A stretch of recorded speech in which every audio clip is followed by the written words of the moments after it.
અમારે કાયદો વ્યવસ્થા જાળવો અમને કોઈ વાંધો નથી. ધક્કા મુક્કી કરીને જાણી જોઈને તમે શું સાબિત કરવા માંગો છો ભાઈ? ડરાવવા માંગો છો, સીન સપાટા કરવા માંગો છો? એ ડરવાવાળા લોકો નથી. અમારા આદિવાસીઓ છે ને અંગ્રેજો સામે પણ લડ્યા છે. ક્યારેય ગુલામી અમે સ્વીકાર નથી કરી. કોઈના મગજમાં એવો ધુમાડો હોય તો કાઢી નાખજો. તમને અહીંયા આટલા બધા દારૂના બુટલેગરોના તમે પરમિશન આપ્યા છે, કેમ અટકાવતા નથી?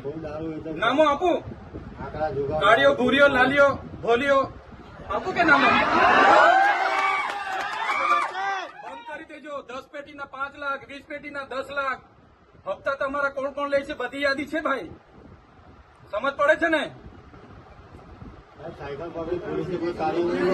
આટલો બધો તમે અહીંયા ગરીબો મજૂરો પરથી દંડ ઉઘરાવો છો વગર જોઈતો. તો આ ખાડા પડ્યા છે એના પર એફઆઈઆર કરો ને. લાયસન્સ નથી, આરસી નથી, વીમો નથી, એમ કરીને તમે દંડ 4-4 હજારના દંડ ફટકારો છો મજૂરિયાને. ખાડા પડ્યા છે અધિકારી પર ને કોન્ટ્રાક્ટર પર, કેમ એફઆઈઆર નથી કરતા ભાઈ? એ તમારા ફરજમાં નથી આવતું. આજુબાજુના આવતા ગામમાંથી આવતા મજૂરોને ચોકડી પર રોકીને મન ફાવે કલેક્ટરશ્રીને, ડીડીઓશ્રીને અને નિયામક ડીઆરડીને 5 તાલુકાના ટીડીઓને બોલાવો. ધારાસભ્ય સમેત બધી પ્રજા આવી છે. અમારે રજૂઆત કરવાની છે. અમારે કોઈ બીજી મગજમારી નથી. હું પોતે એકલો રજૂઆત કરવાવાળો માણસ છું. હું આગેવાન છું. આમના વતી હું રજૂઆત કરીશ. તમે બોલાવો. કઈ રીતના ભાઈ તમે ઓફિસ ખાલી કરીને નાહી જાઓ? અમારા વિસ્તારમાં દીપડા છોડો, અમારા વિસ્તારના છોકરાઓ માર ખાય, આટલો અત્યાચાર અમે નહીં સહન કરીએ. બોલાવી લાવો. કલેક્ટર સાહેબને મળ્યા વગર અમે જઈએ નહીં. અમે કોઈ આસિસ્ટન્ટ ને કોઈ પીએન અમે મળવાના નથી ભાઈ. એ નિરાકરણ માટે બેઠેલા છે. એમને ભાગવાને મળવું છે, નિયામકને મળવું છે, કલેક્ટર અહીંયા જ કલેક્ટર સાહેબની અધ્યક્ષતામાં આપણે એસપી સાહેબ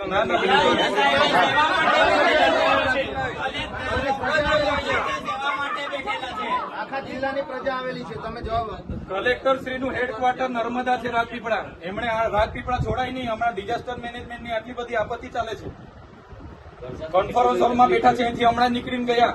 બોલાવી લાવો કોન્ફરન્સ હોલમાં. મને કીધું, એમના કર્મચારીએ કીધું હમણાં જ નીકળીને કોન્ફરન્સ હોલમાં બેઠા છે. બોલાવી લાવો.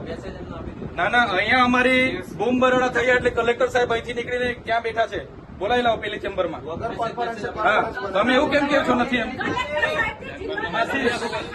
તમે કેમ કેવ છો કલેક્ટર સાહેબ નથી? ચેમ્બરમાં નથી, હમણાં નીકળીને પેલી ચેમ્બરમાં બેઠા છે, કોન્ફરન્સ હોલમાં બેઠા છે. બોલાવી લાવો. ચાલો, મોડું થશે, પબ્લિક ભેગી થશે ભાઈ. હોતી આવે ચલો.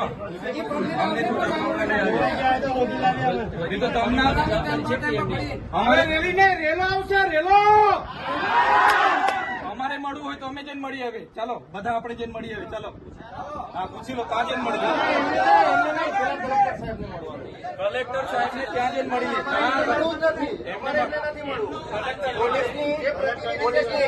નહીં મળવાનો અમારે.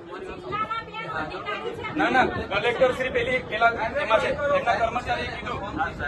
હાજર કેમ નથી પણ? ના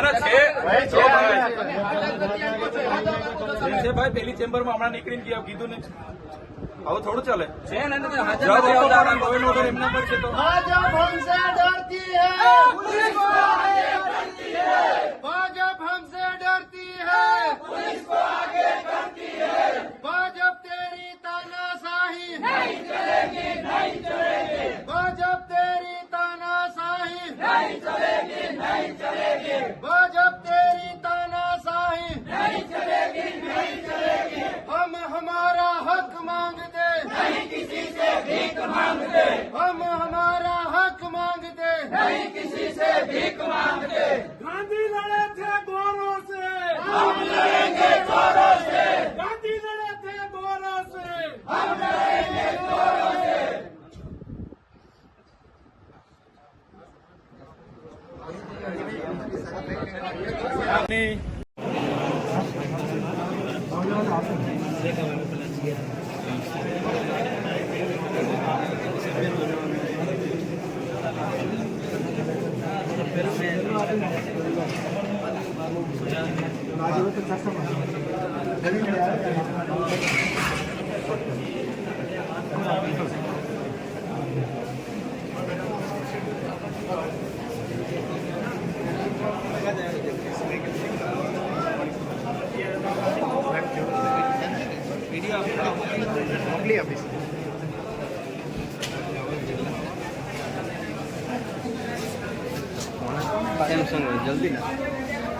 કાર્યક્રમ રજૂઆતો હતી કે નર્મદા જિલ્લાના તમામ તાલુકાઓમાં ટીડીઓની સૂચનાથી જે કર્મચારીઓ બીજેપી સભ્ય ઝુંબેશ જે ચલાવી રહ્યા છે એને અટકાવો.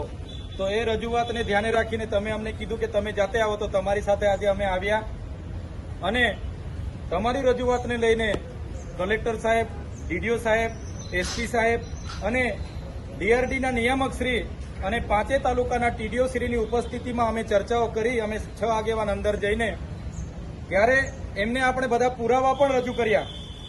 જેમ કે મારા ડેડિયાપાડાના ટીડીઓએ સોમવારે 9 તારીખે તમામ મનરેગાના સ્ટાફની મિટિંગ લીધી, તલાટીઓની મિટિંગ લીધી, ડીઆરડીના કર્મચારીઓની મિટિંગ લીધી અને કડક સૂચના આપી કે ડીડીઓની સૂચના છે અને આ મનરેગાનો 13,000નો લક્ષ્યાંક, તલાટીઓનો 15,000નો લક્ષ્યાંક અને ડીઆરડીના આવાસવાળાના જેટલા પણ આવાસ આપ્યા છે એમને બધાને રજીસ્ટર કરાવો, ટોયલેટ જેને મળ્યા છે એનું રજીસ્ટ્રેશન કરાવો, એમ કરીને સૂચના આપીને ઝુંબેશના રૂપે બીજેપી સભ્ય નોંધણીની કામગીરી ચાલુ છે અને રોજે સાંજે ફોલોઅપ લેવામાં આવે છે.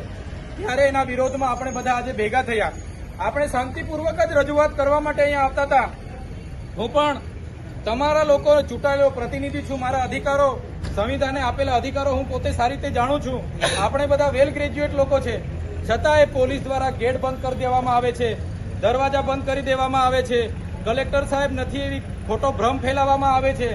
ત્યારે આજના આ મંચ પરથી હું કહેવા માંગુ છું, પોલીસ વિભાગના અધિકારીઓને પણ તમારે કાયદો અને વ્યવસ્થા જાળવવાનું કામ કરવાનું છે. અમે અત્યાર સુધી 10 વર્ષથી સામાજિક લડત ચલાવીએ છીએ.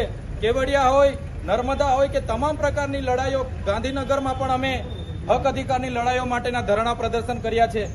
અમે અને અમારા સમાજે ક્યારે પણ કોઈ સરકારી મિલકત કે ખાનગી મિલકતને 1 રૂપિયાનું પણ અમે નુકસાન નથી કર્યું. ત્યારે આ કલેક્ટર ઓફિસ આ નર્મદા જિલ્લાના લોકોની સેવા માટે છે. આ કોઈના બાપની પેઢી નથી, છતાં આપણને રોકવામાં આવે છે. ત્યારે આવનાર દિવસોમાં આપણે જાગવું પડશે. એ હું મારા જેવા ધારાસભ્ય હોય કે તલાટીથી લઈને કલેક્ટર સુધીના અધિકારીઓ હોય, બધાનો પગાર પ્રજાના પરસેવાના ટેક્સમાંથી આવે છે. એટલે અમે બધા નોકર છે,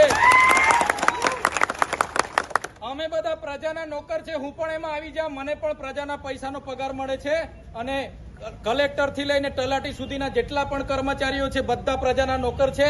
કોઈએ સાહેબ બનીને બેસવાની હિંમત નહીં કરવી જોઈએ અને પ્રજાની સેવા કરવાનું માત્ર કામ કરવું જોઈએ. ત્યારે આ કર્મચારીઓ જેમણે પણ બીજેપી સભ્ય નોંધણીની ઝુંબેશ ચલાવેલી છે એમને આજે હું કહેવા માંગુ છું, તમારા પર ત્રેવડ હોય તો તમે આ ખુરશીઓ ખાલી કરી તમે બીજેપીની કમલમમાં બેહો, સભ્ય બનો અને ચૂંટણી લડો, તો તમને અમે ખબર પાડી દઈશું કે આ આદિવાસી કોણ છે. આ આદિવાસી વિસ્તારમાં આદિવાસી વિરોધી માનસિકતા ધરાવતા અધિકારીઓ આ બધું કરી રહ્યા છે. જો 5 દિવસની અંદર આ લોકો પર જો કાયદેસરની કાર્યવાહી નહીં થશે તો દિન 5 પછી આ કલેક્ટર કચેરી હોય, એસપી કચેરી હોય કે જિલ્લા પંચાયત હોય, બધાનો ઘેરાવો આદિવાસી સમાજ અહીંયા આવીને કરશે. એક બાજુ નર્મદા જિલ્લામાં આધાર સેવા કેન્દ્રો નથી. લોકો રાત પડે ને રાતે 2 વાગ્યાના હતા આધાર કાર્ડ અપડેટ કરવા માટે લાઈન પર ઉભા છે, કેવાયસી માટે બાળકોને લઈને લાઈન પર ઉભા છે, રેશન કાર્ડનું સર્વર નથી ચાલતું, આયુષ્માન કાર્ડના સર્વર નથી ચાલતા. અમારા ડેડિયાપાડામાં સબ ડિસ્ટ્રિક્ટ હેલ્થ સેન્ટર છે, ત્યાં એક્સરે જેવું મશીન પણ નથી ચાલતું અને આ લોકોને સભ્ય નોંધણીમાં બધા કર્મચારીઓને મૂક્યા છે. ત્યારે અહીંયા આપણે પૂર્ણ કરીએ છીએ. બધા જ સાથી મિત્રો જે પણ જ્યાંથી પણ આવ્યા છે, તમારા પ્રશ્નોની રજૂઆત અમે કરી દીધી છે. 5 દિવસની અંદર નિરાકરણ નહીં આવશે તો આજે ભલે આપણે તમે 1000 જણ છો, તે દિવસે 10-10 જણને લઈને આવજો, 10,000 ભેગા થઈશું અને ન્યાય માગીશું. તૈયાર છો ને? એટલે આજે કાર્યક્રમ પૂર્ણ થાય છે. બધા પોતપોતાની બરાબર.